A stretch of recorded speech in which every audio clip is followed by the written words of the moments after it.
Hi friends. Actually இது வந்து இந்த மாதிரி ரோட்ல நெறைய டாக்ஸ் நீங்க பார்த்துருப்பீங்க. இது வேற ஒண்ணுமே இல்ல. Just normal skin issue.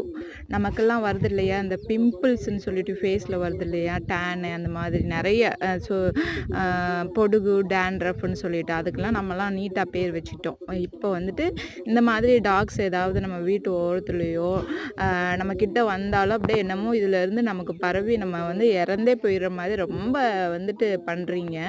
இது ஒண்ணுமே இல்ல. நல்லா பாருங்க. நானே கையால தொட்டு பார்க்குறேன். இதுக்கு வந்து நான் ட்ரீட்மெண்ட் பார்த்து இப்ப ஹேர் வந்து கொஞ்சம் கொஞ்சமா முளைக்க ஆரம்பிச்சிருச்சு.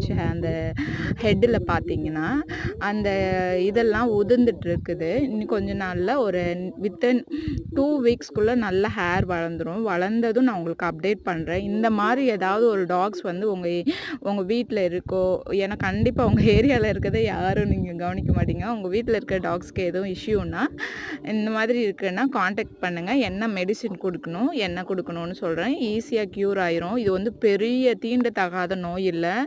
ம ஆக்சுவலி மனிதர்கள்ட்ட இருந்து தான் நாய்க்கு வந்து நெறைய நோய்கள் பரவுது. எதனாலன்னா, அவங்க வந்துட்டு ஈஸியா வந்துட்டு நோய்க்கு வந்து இம்யூன் சிஸ்டம் கம்மியா இருக்கிறதுனால, ஹெல்தி ஃபுட் இல்லாததுனால, நம்மகிட்ட இருக்க நோய் வந்து ஈஸியா அவங்களுக்கு பாஸ் ஆயிடுது.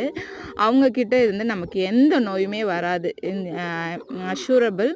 ஆக்சுவலி டாக்ஸ வந்து டார்ச்சர் பண்ணாதீங்க. அவங்களே ஆல்ரெடி பெயின்ஃபுல்ல இருப்பாங்க. சாப்பாடு கிடைக்காம, தண்ணி கிடைக்காம, தங்க இடம் கிடைக்காம ஓடிட்டே இருக்காங்க. அப்படி ஒரு உயிரினம் நம்ம கூட வாழ்றதுக்கு வந்து கடவுள் படைச்ச ஒரு உயிரினத்த எவ்வளோ டார்ச்சர் பண்ண முடியுமோ டார்ச்சர் பண்ணிட்டுருக்கோம். ஸோ உங்களால முடிஞ்சதும் உங்க வீட்டு பக்கத்துல கொஞ்சோன்னு ஒரு பாத்திரத்துல தண்ணி வைக்கிறதோ, இல்ல அங்க இணல் இருந்தா அங்கனக்குள்ள வந்து படுக்கிறதோ, படுத்துட்டு போகுது. நல்ல உயிரினம் கண்டிப்பா வந்துட்டு உங்களுக்கு எந்த ஒரு சூழ்நிலையும் வந்து அது தீங்கு பண்ணாது. அது ஃபர்ஸ்ட்டு கடிக்கவே கடிக்காது. நல்லா பழகி பாருங்க. டாக்ஸ்ட்ட பேசுங்க.